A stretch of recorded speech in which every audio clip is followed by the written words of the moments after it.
નમસ્કાર દર્શક મિત્રો, સ્પેશિયલ રિપોર્ટમાં આપનું સ્વાગત છે। દર્શક મિત્રો, જે પ્રમાણે રાજકોટ મોકાજી સર્કલ પાસે ગેમ ઝોનમાં જ્યારે આગ લાગવાની ઘટના પ્રકાશમાં આવી હતી, ત્યારે સૌથી મહત્વની બાબત અત્યારે એ છે કે જીવતા લોકો હોમાઈ ગયા છે। 24થી વધુ લોકોના મોત નિપજ્યાના સમાચાર અત્યારે હાલ મળી રહ્યા છે, પરંતુ અહીંયા સવાલો અલગ અલગ ઉપસ્થિત જોવા મળી રહ્યા છે। કોના આશીર્વાદથી આ ગેમ ઝોન ચાલી રહ્યું હતું, સાથે સાથે જો વાત કરવામાં આવે આખી જમીન હતી એની ઉપર જ્યારે આ ગેમ ઝોન સ્થાપિત કરવામાં આવ્યું હતું, એનું નિર્માણ કાર્ય કરવામાં આવ્યું હતું, આખરે છે ક્યાં, સાથે સાથે ભાડે આપનાર યુવરાજસિંહની જો વાત કરવામાં આવે એનો કોઈ અત્યારે અત્તો પત્તો નથી। ત્યારે અલગ અલગ સવાલો ક્યાંક ને ક્યાંક ઉઠવા પામ્યા છે। ખાસ કરીને ફાયર સેફટીની 10થી વધુ ગાડીઓ ઘટના સ્થળ પર પહોંચી હતી। આગ બુઝાવવા માટેના જે પ્રયત્નો છે તે શરૂ કરવામાં આવ્યા હતા, પરંતુ તંત્રની જો વાત કરવામાં આવે તો તંત્ર ક્યાંક ને ક્યાંક આંખ આડા કાન કરી રહ્યું હોય તેવા દ્રશ્યો અત્યારે જોવા મળી રહ્યા છે। ખાસ કરીને આ જે ઘટના પ્રકાશમાં આવી ત્યારે લોકોમાં ક્યાંક ને ક્યાંક નારાજગીનો માહોલ એટલા માટે છે કારણ કે ફાયર સેફટીનો ક્યાંક ને ક્યાંક અભાવ જોવા મળ્યો હતો અને એની ચર્ચા કરવી છે। અને ચર્ચા કરવા માટે fire safety officer Purushottam Ahir જોડાયા છે, આપનું સ્વાગત છે। સાથે જ મિલિંદ શાહ કે જેઓ ફાયર સેફટી અવેરનેસ એક્સપર્ટ છે, આપનું પણ સ્વાગત છે। અને સૌરાષ્ટ્રથી અમારા લોકેશન હેડ મિલન ઠાકર કે જેઓ સૌરાષ્ટ્રના લોકેશન છે, આપનું પણ સ્વાગત છે। મિલનભાઈ, સૌથી મહત્વની બાબત એ છે કે રાજકોટમાં જે પ્રમાણે ઘટના પ્રકાશમાં આવી છે, રાજકોટની ખાસ કરીને આપણે જ્યારે ચર્ચા કરતા હોય ને રાજકોટમાં જે પ્રમાણે આખી નિર્માણ કાર્ય એટલે કે ગેમ ઝોન એનું સ્થાપિત કરવામાં આવ્યું છે એના માલિકનો કોઈ અત્તો પત્તો નથી। માનો કે ભાડે પટ્ટે એટલે ભાડે જે આપી હતી યુવરાજસિંહનો કોઈ અત્તો પત્તો નથી। અત્યારે હાલ કેવા પ્રકારનું વાતાવરણ જોવા મળી રહ્યું છે, શું માનો છો આપ? સૌથી પહેલા તો અતિશય ભારોભાર દુઃખ વ્યક્ત કરું છું જે ઘટના બની છે, અને આ બીજી વારની ઘટના છે જે ગુજરાત રાજ્યને માટે કલંક। જે પ્રમાણે આ આખી ઘટના પ્રકાશમાં આવી છે, સૌરાષ્ટ્રની જ્યારે ચર્ચા કરતા હોય, સૌરાષ્ટ્રનું હાર્દ એટલે કે રાજકોટ જ્યારે કહેવામાં આવતું હોય, રંગીલું રાજકોટ હોય, અત્યારે હાલ રાજકોટમાં કેવા પ્રકારનું વાતાવરણ જોવા મળી રહ્યું છે, શું માનો છો આપ?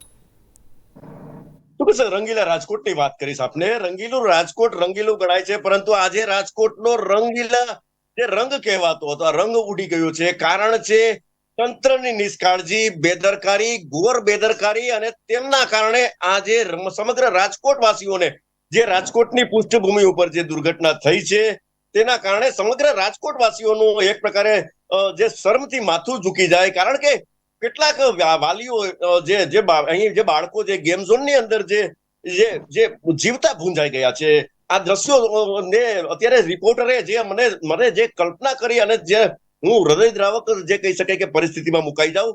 એકી સાથે 3-4 બાળકોને એક ચાદરની અંદર એમના ડેડ બોડીઝ ને લઈ અને સારી જવામાં આવતા હતા। વિચાર તો કરો કે આ ભૂલકા બાળકો છે, શું એ મોતના મુખમાં આવ્યા હતા કે રમતની મજા લેવા આવ્યા હતા? આજે આ બાળકો જે 24 જેટલા નિર્દોષ લોકો મર્યા છે, કોના પાપે એવું પણ જાણવા મળ્યું છે કે કોઈ જાતનું એનઓસી નહોતું આપવામાં આવ્યું। આરપી જે ગેમ ઝોન છે એને એનઓસી નહોતું આપવામાં આવ્યું, અને અણધડ રીતના ચાલતો હતો ગેમ ઝોનની જે બનાવટ છે એ બનાવટને જોઈએ તો ત્યાં અંદર ટાયરોનો ખડકલો કરી દેવામાં આવ્યો હતો। આ ટાયર જે સ્વાભાવિક છે કે ઝૂલશે, આગ લાગે ત્યારે સૌથી પ્રથમ એ પેટ્રોલનું કામ કરે છે આ ટાયરો। આ ટાયરોને કારણે જ આગ વધુ વિકરાળ બની હતી। બીજી મહત્વની વાત આપણે જણાવી દઉં કે જે ગેમ ઝોન જે છે મોકાજી સર્કલ પાસે રાજકોટમાં આવેલું છે, હાઈફાઈ ગેમ ઝોન કહેવાય છે, પરંતુ આ હાઈફાઈ ગેમ ઝોનની એક પણ વખત લાગે છે કે એક પણ વખત કોર્પોરેશનના કે ફાયરના અધિકારીઓએ મુલાકાત નથી લીધી। કારણ કે જો મુલાકાત લીધી હોત તો તેમને ખબર પડે કે આ ગેમ ઝોનની અંદર એકમાત્ર થવા માટેનો રસ્તો છે, એક્ઝિટ પોઈન્ટ જ નથી। આવી પણ વાતો અત્યારે સામે આવી રહી છે। ચોક્કસ ઘોર બેદરકારી કહી શકાય। અને આજે જે 24 જે લોકો મૃતના મુખમાં ગયા છે, ચોક્કસ ક્યાંક ને ક્યાંક સોશિયલ સિક્યુરિટીનો પણ અહીંયા સવાલ ઉભો થાય છે। આપણે બધા ટેક્સ પે કરીએ છીએ, સરકાર પાસે આપણી સુરક્ષાની એક જવાબદારી હોય છે।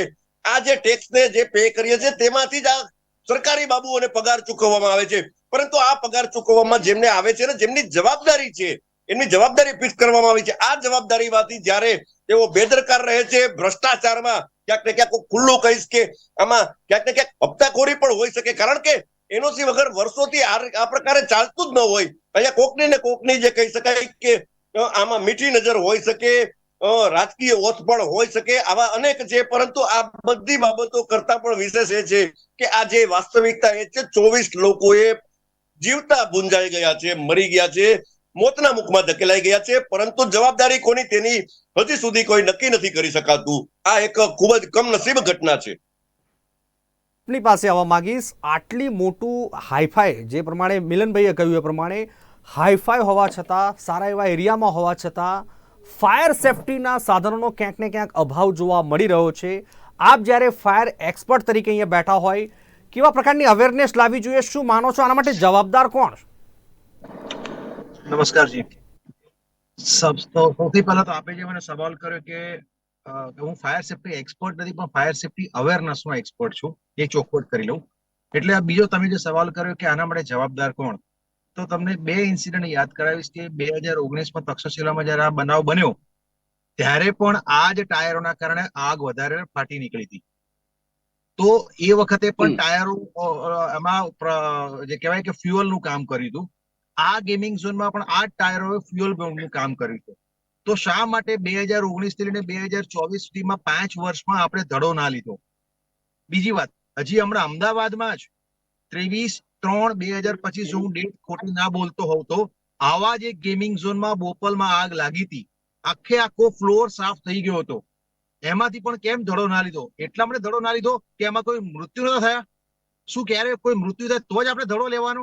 અને જો ધડો તો જ લેવાનો હોય તો તક્ષશિલામાં ધડો કેમ ના લીધો? એટલે આના માટે જવાબદાર જો કોઈ હોય તો ચોક્કસપણે ગુજરાત સ્ટેટ ફાયર પ્રિવેન્શન ડિપાર્ટમેન્ટના હેડ જવાબદાર કહેવાય આના માટે, કે જે આખા રાજ્યનું ફાયર સેફટીનું નિયમન કરે છે. એમને ખબર હતી કે 2019માં તક્ષશિલામાં થયું હતું, તો પ્રિવેન્શન માટે એમણે શું પગલા લીધા અત્યાર સુધીમાં એ જાહેર કરે. એમને શું એફર્ટ્સ લીધા અત્યાર સુધીમાં? એમને આ જોબ પર આવે 9 મહિનાથી વધારે સમય થયો છે, બરાબર છે? તો 9 મહિનામાં એમણે શું કાર્યશૈલી કરી છે?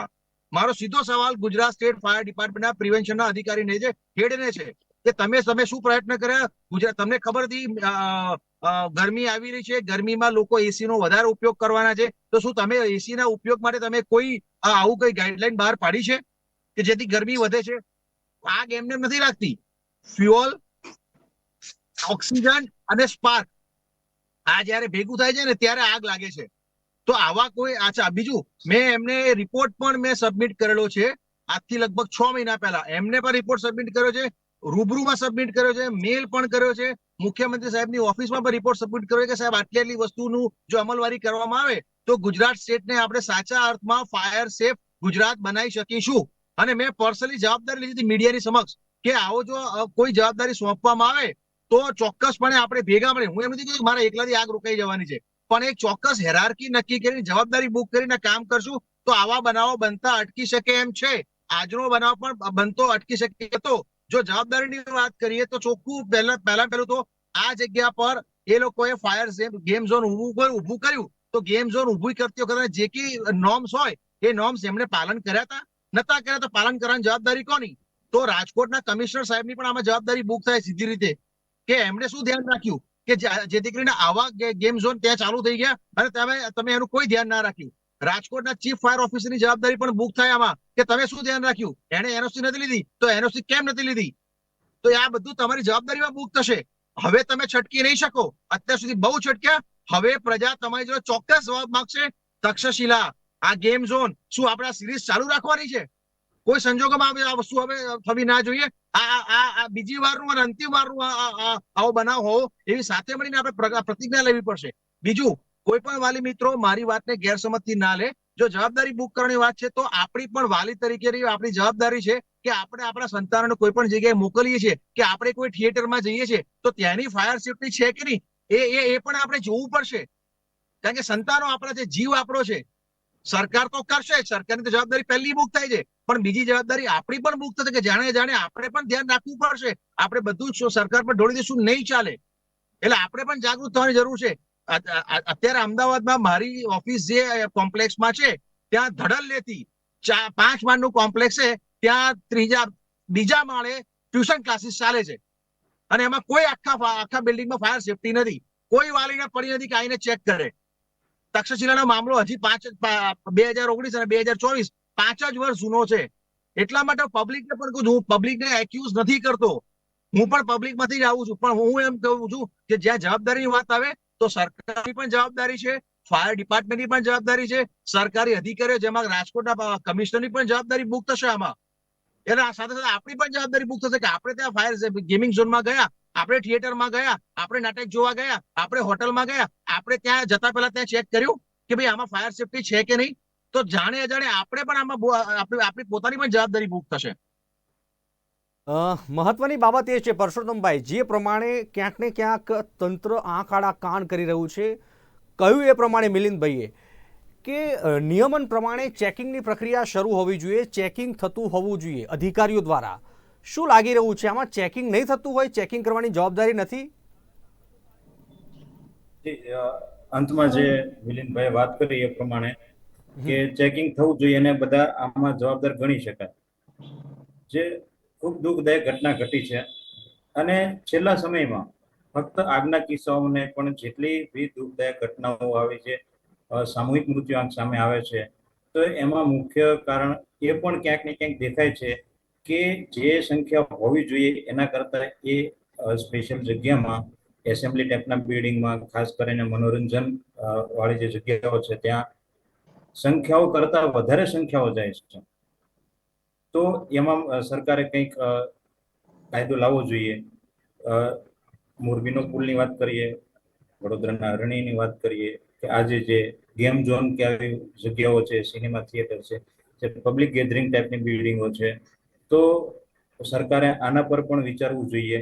અને આમાં આગ માટે જે એનઓસી, ફાયર એનઓસી નથી લેવામાં આવી એવું અત્યારે જે સ્ટેટમેન્ટ આપવામાં આવે છે, તો આ ગેમ ઝોનને એલિજિબલ કોણે કર્યો છે, પરમિશન કોણે આપી છે, એમાં તપાસ થવી જોઈએ. અને જે બીયુ પરમિશન કે જે પણ જગ્યાઓ માટે યુઝર પરમિશન જ્યારે આપી નહીં હોય ત્યારે ફાયર એનઓસી અને ફાયર સિસ્ટમ બરાબર છે કે નહીં એની સઘળી તપાસ થઈ અને પછી જ એમને પબ્લિક માટે ખુલ્લું મૂકવું જોઈએ એવું આમાં કહી શકાય. કે જે પ્રમાણે મિલનભાઈ આપનો અનમ્યુટ કરજો. મિલનભાઈ, જે પ્રમાણે રાજકોટની જ્યારે વાત હોય, રાજકોટમાં જ્યારે આવી ગોઝારી ઘટના બની હોય અને આખો મામલો જ્યારે પ્રકાશમાં આવ્યો હોય, ત્યારે મારે અહીંયા મહત્વની બાબત એ પૂછવી છે, અવારનવાર જ્યારે આવી ઘટનાઓ બનતી છે, શું લાગી રહ્યું છે ત્યાં ફાયર સેફટીના સાધનો હતા કે નહીં?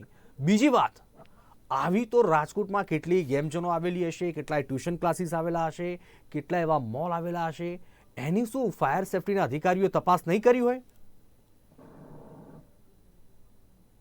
તો કે સૌથી પ્રથમ જણાવીશ આપને કે જો તપાસ કરી હોત તો આ દુર્ઘટના જ ન ઘટી હોત. કારણ કે તપાસના નામે ચોક્કસ કાગળ ઉપર ક્યાંક ને ક્યાંક તપાસ પણ થઈ છે, પરંતુ અહીંયા તો ફાયર એનઓસી જ નથી. આજે અત્યારે જેમાં દુર્ઘટના થઈ છે તેમાંથી વાત આવી છે, ફાયર એનઓસી નથી અને ધમધમતું હતું. શું સમજવું?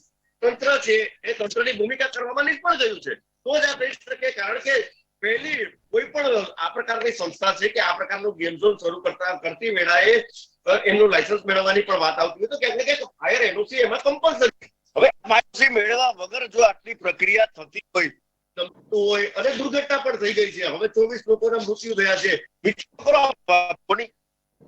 અત્યારે તમામે છે આ દુર્ઘટના થઈ પછી રાજકોટની અંદર લગભગ 12 જેટલા ગેમ ઝોન આવેલા છે. આ 12 ગેમ ઝોન ને અત્યારે બંધ કરવામાં આવે છે, ન માત્ર રાજકોટ જ પરંતુ રાજ્ય સરકાર દ્વારા રાજ્યભરના જે ગેમ ઝોન છે તેને પણ અત્યારે એક પ્રકારે કહી શકાય કે એક આદેશ કરવામાં આવ્યો છે ફાયર એનઓસી કરવા. હવે આ બધી વાત ગોળા છૂટી ગયા પછી તબેલાને તાળા મારવા જેવી ઘટના છે. કારણ કે 24 લોકો જિંદગી છે એ ગુમાવી ચુક્યા છીએ આપણે, અને હવે જાગીએ છીએ. અગાઉની વાત આપણે કરીશ કે મોરબી દુર્ઘટના થઈ, કેટલા લોકો મર્યા હતા. મોરબી દુર્ઘટના પણ ક્યાંક ને ક્યાંક ટાળી શકાય હોત, પરંતુ ટાળી નતા શક્યા આપણે. ત્યાં જે લોકો ગયા હતા ફરવા, એક પ્રકારે મજા લેવા માટે ગયા હતા, પરંતુ મળ્યું શું? તો કે મોત મળ્યું. આ ઘટનાની વાત કરીએ, રાજકોટની ઘટનાની વાત કરીશ આપને. રાજકોટની ઘટનામાં ગેમ ઝોનની અંદર મજા લેવા માટે બાળકો ગયા હોય છે, યુવાનો ગયા હોય છે કે સગીર ગયા હોય છે, ત્યાં એમને શું મળ્યું? મોત મળ્યું છે.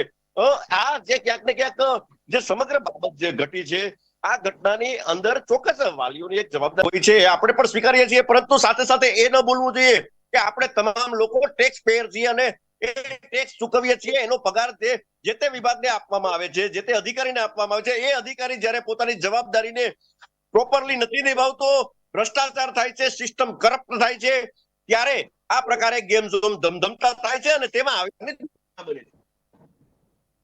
મિલિંદભાઈ શાહ, આપની પાસે આવવા માંગીશ કે આપે જ્યારે ફાયર સેફટી અવેરનેસ પ્રત્યે જાગૃતતા લાવવાનું કામ કરતા હોય, સંસ્થા સાથે જોડાયેલા છે, અને આપે કહ્યું કે આની જવાબદારી ફાયર સેફટી ઓફિસરોની હોવી જોઈએ, હેડની હોવી જોઈએ, કામગીરી કરવી જોઈએ, નિયમનનું પાલન કરવું જોઈએ, પણ ક્યાંક ને ક્યાંક નિયમનનું પાલન થતું નથી અને તંત્ર આમાં ક્યાંક ને ક્યાંક ભીનું સંકેલવાના પ્રયત્નો કરી રહ્યા છે. હવે આ ઘટના જ્યારે જોવા મળી રહી છે, આખરે જવાબદારી કોની આ ઘટના પાછળ? સાહેબ, જવાબદારી મેં પહેલા પણ કીધું એ મુજબ જ સામૂહિક જવાબદારી. આગ માટે છે ને કોઈ એક પરિબળ કામ નથી કરતું. આગ પેદા થવા માટે જયારે 3 પરિબળો ભેગા થાય ને તો જ આગ લાગતી હોય, એવું મેં પહેલા સમજાવ્યું. એ જ રીતે કોઈ પણ જગ્યાએ આગ લાગે છે તે કોઈ પણ એક વ્યક્તિ વિશેષની જવાબદારી નથી જોતી. કારણ કે તમે જો આ કિસ્સા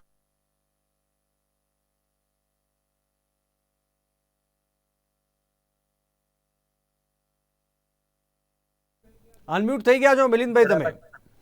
હાજી, હલો, જી જી બોલો. હા, એ સેફટીના નોર્મ્સનું એને પાલન કર્યું કે ના કર્યું એ જવાબદારી, એ જોવાની જવાબદારી ચોક્કસપણે અધિકારીની બને, જે તે એરિયાના. આજે એવું છે હાલત કે ફાયર સેફટી ડિપાર્ટમેન્ટમાં અત્યારે માણસોની કમી છે, નવી ભરતી કોઈ કારણથી થઈ શકતી નથી. તો એટલીસ્ટ મેં 6 મહિના પહેલા આ જે રિપોર્ટ સબમિટ કર્યો તો ફાયર સેફટી ઓફિસરને, ચીફ ફાયર, આપણા અમદાવાદ ગુજરાત સ્ટેટ ફાયર ઓફિસરના અધિકારીને, તો એ રિપોર્ટમાં મેં લખેલું છે કે ડિજિટલ કરો, ફાયર ડિપાર્ટમેન્ટને ડિજિટલ કરો. આજે મેં જે રિપોર્ટ સબમિટ કર્યો એક જાગૃત નાગરિક તરીકે, એ રિપોર્ટનો જવાબ આપવાની આ તસદી સુદ્ધા એમને લીધી નથી. એ રિપોર્ટને મુખ્યમંત્રી સુધી મેં પહોંચાડ્યો છે, તો એની પર પણ કોઈ કામ થયું નથી. તો સૌથી પહેલા તો પ્રિવેન્શન, તમે જે ડિપાર્ટમેન્ટનું નામ રાખ્યું છે Gujarat state fire prevention department, તો એની જવાબદારી બનશે આવું કોઈ પણ બનાવ બનશે તો. અને મેં 4 મહિના પહેલા મીડિયામાં, આ જ મીડિયામાં મેં કીધેલું હતું અધિકારીને કે હવે પછી કોઈ પણ ફાયરના બનાવ બનશે અને જો કોઈ અઘટિત ઘટના બની તો એના માટે સંપૂર્ણપણે જવાબદાર તમે હશો. આવું મેં મીડિયામાં ચોખ્ખું એમને કીધેલું છે. તેમ છતાં કોઈ અગમ્ય કારણસર એમણે આ વસ્તુને ગંભીરતાથી નથી લીધી. એટલે આજે વારંવાર એમનું નામ લઉં છું કે એમના હોદ્દાનું નામ લઉં છું કે તમે જ આ ઘટના પાછળ જવાબદાર છો. તમે એવી હેરાર્કી સેટ કરવા નિષ્ફળ ગયા છો કે કોઈ પણ વ્યક્તિ ગેમ ઝોન ચાલુ કરે કે પબ્લિક ગેધરિંગ ચાલુ કરે તો એમાં શું નોર્મ્સ હોવા જોઈએ, એ નોર્મ્સ તમારે મૂકવા પડશે સરકારી અધિકારી તરીકે. એ તમે નહીં મૂકો અને મૂક્યા પછી તમે એનું પાલન નહીં કરાવો તો તમે પણ જેટલા જવાબદાર તમારા જુનિયર અધિકારી છે. આજે તમને ખબર નહીં હોય, રાજકોટ ચીફ ફાયર ઓફિસર, તમે એમની શૈક્ષણિક લાયકાત પૂછો સાહેબ, તમારા બધાની આંખો ફાટી જશે. આજે સિસ્ટમના નામે એ લોકો ફાયરમેનમાંથી ઉપર આવ્યા છે અને ચીફ ફાયર ઓફિસર થયા છે. શું આવા લોકો રાજકોટની સુરક્ષા કરશે? આવા લોકો ગુજરાત ફાયર સેફ ગુજરાત બનાવશે? અને આ વસ્તુનું ધ્યાન વખત અમે અધિકારીનું દોરેલું છે કે આ ગંભીર ક્ષતિ છે અને સુધારો, તેમ છતાં કોઈ પણ પગલા લેવામાં નથી આવ્યા. અને અમદાવાદની વાત કરું તો અમદાવાદમાં પણ અમારા ધ્યાનમાં આવ્યું છે કે અમુક ફાયર ઓફિસરો, હું બધા ફાયર ઓફિસરોની વાત નથી કરતો, અમુક ફાયર ઓફિસરો આરટીઆઈ કરાવડાવે છે અન્ય વ્યક્તિ જોડે અને આરટીઆઈ નો દુરુપયોગ કરીને તોડપાણી કરે છે. આજે જો જે અધિકારીઓની જવાબદારી બને છે કે એને ફાયર પ્રિવેન્શન નું કામ કરવાનું, એનઓસી ઇસ્યુ કરવાની અને એનઓસી શરતે કરવાની કે આગ ના લાગવી જોઈએ, અને એ જ અધિકારીઓ જયારે તોડપાણી કરશે તો શું હાલત થશે? એટલે આજે તોડપાણી.com જે અધિકારીઓ છે ને, આ બધા જવાબદાર છે આ બધા માટે કે એમને ડીલ મૂકી એટલા માટે આ વસ્તુ થઈ. બીજી જવાબદારી આપણા સરકારશ્રીની બનશે કે તમે તક્ષશિલામાંથી બોધપાઠ ના લીધો, એ બોધપાઠ ના લીધો એટલા માટે આ ફરી પુનરાવર્તન થયું. આવા આપણે કેટલા પુનરાવર્તન કરીશું? જો એ વખતે બોધપાઠ લેવામાં આવ્યો હોત તો આ ઘટના આપણે અટકાવી શક્યા હોત. તક્ષશિલાની ઘટના પણ આપણે અટકાવી શક્યા હોત, આ પણ અટકાવી શક્યા હોત. પણ આ વસ્તુ ધ્યાન પર નથી લેવામાં આવી, એ પણ એટલી જ હકીકત છે. એટલે માત્ર ફાયર ડિપાર્ટમેન્ટ પર આપણે દોષ નથી નાખતા, સરકારશ્રીના પણ એટલી જ જવાબદારી બને છે આમાં. આપની પાસે આવવા માંગીશ. મિલિંદભાઈ શાહે વાત કરી એ પ્રમાણે, ફોન પહેલા તો અનમ્યુટ કરજો. મિલિંદભાઈ શાહે જે પ્રમાણે વાત કરી કે ફાયર સેફટી અને ખાસ કરીને ફાયર ડિપાર્ટમેન્ટે ડિજિટલી બનાવવામાં આવે, ડિજિટલ બનાવવામાં આવે, આખું કરવામાં આવે. શું લાગે છે, માનો કે ફાયર ડિપાર્ટમેન્ટને ડિજિટલ કરવામાં આવે તો ફાયદો આનાથી શું અને કેટલો ફરક પડે, શું માનો છો તમે? જી, અસરકારક અને નોંધપાત્ર ફાયદો, એક પોઝિટિવ એમાં આનો ફાયદો થઈ શકે અને એ દિશામાં Gujarat state fire prevention services કામ કરી રહ્યું છે અને 2023ના નવા રેગ્યુલેશન પ્રમાણે ડિજિટલનો ઓપ્શન એમાં છે એ પ્રમાણે કામ થઈ રહ્યું છે. ફાયર પ્રિવેન્શન માટે મોક ડ્રીલની એ સંખ્યાઓ જે છે એ વધી રહી છે અને ધીમે ધીમે ચાલુ કરી રહી છે. જેમ મિલિંદભાઈ જણાવ્યું એમ કે સંખ્યા જે ફાયર ડિપાર્ટમેન્ટમાં હોવી જોઈએ એના કરતા ઘણી જ ઓછી છે, જે ફક્ત ગુજરાત નહીં પરંતુ ભારત દેશના બધા જ રાજ્યોમાં હાલમાં આ પરિસ્થિતિ છે અને એ જે સંખ્યાઓ ફાયર ઓફિસરોની ઓછી છે એના પગલા રૂપે એમણે જે ડિજિટલ કરવું જોઈએ એ પ્રમાણે એમાં અસરકારક કરી અને આગળ વધારી શકાય. Fire officer, fire safety officer જે પ્રોવિઝન એમાં કરેલું છે ડિજિટલના ભાગરૂપે, જે હાલમાં કાર્યરત છે, કદાચ મિલિંદભાઈને એ વસ્તુ જાણવા હશે તો એ ડિજિટલનું કામ ચાલુ થઈ રહ્યું છે અને એમાં કોઈ લૂપહોલ ના રહે એ માટે જેમ અમુક ઘટનાઓ, એટલે આવી કોઈ ઘટનાઓ નહીં પરંતુ જેમ એમને કોઈ લૂપહોલ ધ્યાનમાં આવે છે તો એમની સામે એ પગલા લે છે ફાયર ડિપાર્ટમેન્ટ અને ધીમે ધીમે એ વસ્તુ બની રહી છે. શું મિલિંદભાઈ આપ જણાવવા માંગો છો? જો ડિજિટલનું કામગીરી ચાલુ હોય તો આ વ્યક્તિએ એનઓસી નથી લીધી એની જાણ તંત્રને તરત જ થવી જોઈએ.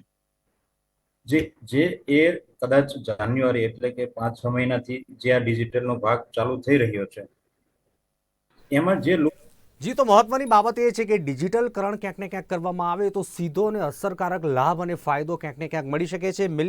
મિલનભાઈ અને પરસોત્તમભાઈ, આપ ઉપસ્થિત રહ્યા અને માર્ગદર્શન આપ્યું, આપનો ખૂબ ખૂબ આભાર.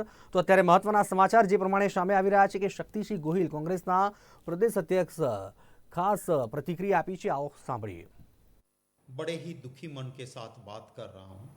गुजरात के राजकोट के गेम जोन में आग लग गई और अभी तक 24 जानें चली गई है. 24 लोगों ने अपनी जान गंवा दी है. एडमिनिस्ट्रेशन का कहना है कि ये आंकड़ा और भी बढ़ सकता है. इतने बॉडीज जले हुए हैं कि अब इसको पहचानना भी मुश्किल है. डीएनए टेस्ट करना होगा.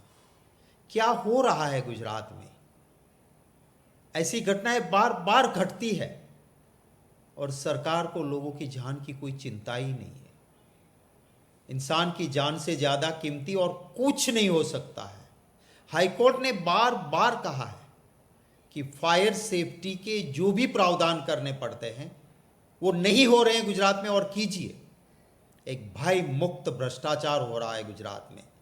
भाजपा की सरकार हफ्ते खाती है और इसलिए जान माल की सुरक्षा की इसे कोई चिंता ही नहीं है. अगर फायर सेफ्टी के पुख्ता प्रावधान होते राजकोट में उस गेम जोन में, तो बच्चे, जो निर्दोष बच्चे जिनका एक लंबा भविष्य था, उनको अपनी जान नहीं गंवानी पड़ती. मोरबी का ब्रिज टूटता है, बहुत सारे लोग जान गंवाते हैं. बड़ौदा में अभी कुछ ही दिन पहले बोट में कोई सेफ्टी के इंतजाम नहीं थे और छोटे छोटे बच्चे डूब के मरते हैं. सूरत में तक्षशिला में और पालनपुर के अंदर नया बनाया हुआ ब्रिज गिरता है और ब्रिज बनाने वाली कंपनी जो ब्लैकलिस्टेड थी, भाजपा को धन संग्रह में पैसे दिए, उसको काम दे दिया था और निर्दोष लोग वहां पर भी मरे थे. आज की घटना राजकोट की दिल को हिला देने वाली घटना है. मासूम बच्चों ने जान गंवा दी है. मोदी जी बाहर बड़ी बड़ी बातें करते हैं. क्या आपकी भी मोदी जी गुजरात के प्रति कोई जिम्मेवारी ही नहीं है? इतनी सारी घटनाएं घट रही है, आप कभी कुछ भी नहीं बोलते हो. देखिए हाईकोर्ट ने कितनी बार आपकी सरकार को फटकार लगाई कि फायर सेफ्टी के कोई प्रावधान नहीं करती आपकी सरकार. हफ्ते लेती है, पैसे खाते हैं आपके लोग. राजकोट कॉरपोरेशन में भाजपा पावर में है, गुजरात में भाजपा की सरकार है, दिल्ली में भाजपा की सरकार सेंट्रल में बैठी है. हो क्या रहा है यार? और आप चुनावी भाषणों में व्यस्त रहते हो. मैं बहुत दुखी हूं और दुखी मन के साथ जिन बच्चों ने जान गंवाई है, जिन परिवार ने अपने सदस्य गंवाए हैं, उनको मैं श्रद्धा सुमन समर्पित कांग्रेस पार्टी की ओर से और मेरी ओर से करता हूं. दुखी मन के साथ फिर से कहूँगा कि लोगों की जान की सुरक्षा सरकार की जिम्मेवारी होती है। તો સમાચારમાં બસ આટલું જ. વધુ સમાચાર અને ન્યૂઝ અપડેટ માટે આપ જોતા રહો નિર્માણ ન્યૂઝ. નમસ્કાર.